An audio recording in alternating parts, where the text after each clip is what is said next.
Bienvenue sur le podcast Rêve ou réalité, nouvelle brève Facebook que vous pouvez retrouver sur notre page iBrain System 85. Maître Alexandre Diel, avocat au cabinet Lewint, nous fait part de son agacement pour le moins et de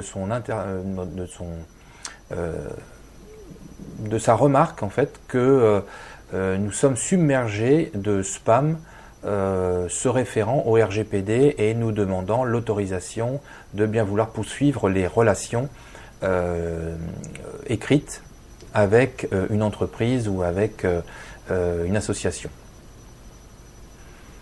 Dans son texte, Maître Diel dit que finalement on n'a pas besoin de faire ce retraitement puisque tout ce qui est dans le règlement RGPD était déjà présent en ce qui concerne ce point-là, notamment dans les précédentes lois, notamment la loi du 6 janvier 1978, modifiée plusieurs fois jusqu'en 2018, et la loi d'économie numérique du 21 juin 2004. Par conséquent, il dit que si vous respectez donc ces lois-là, vous n'avez pas besoin de retraiter vos contacts, ni même de les supprimer et de perdre un contact potentiel, enfin un nombre de contacts potentiels assez important.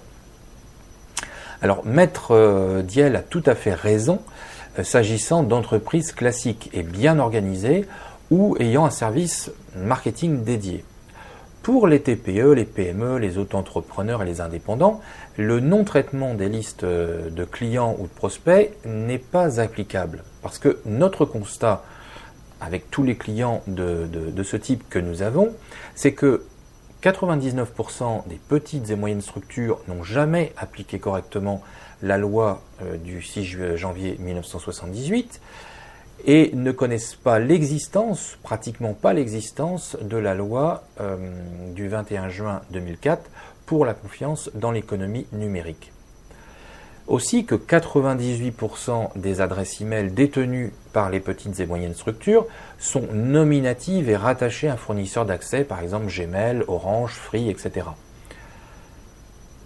Par conséquent, l'autorisation de communiquer sans avoir besoin d'autorisation préalable auprès d'entreprises, d'emails qui sont au nom d'entreprises, ne s'applique pas pour les petites entreprises. Aussi, 95% des petites et moyennes structures n'entretiennent pas leur base de contact. Par exemple, les bounces, les désinscriptions, le blacklistage, la non-ouverture, à part peut-être certains professionnels comme les formateurs ou des personnes qui vivent réellement de l'emailing. Mais autrement, pour le reste, la majorité des petites et moyennes structures, elles n'entretiennent pas leur base de données de contact.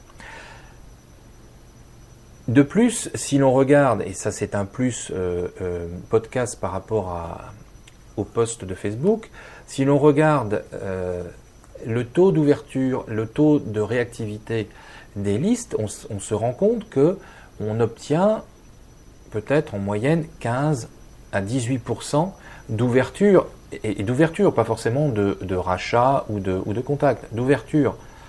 Alors à quoi ça sert de garder pendant des années des contacts qui finalement sont morts et qui pénalisent la délivrabilité des autres emails qui, eux, pourraient être plus intéressants pour l'entreprise. Pour ces raisons, nous conseillons fortement aux petites et moyennes structures de faire un choix.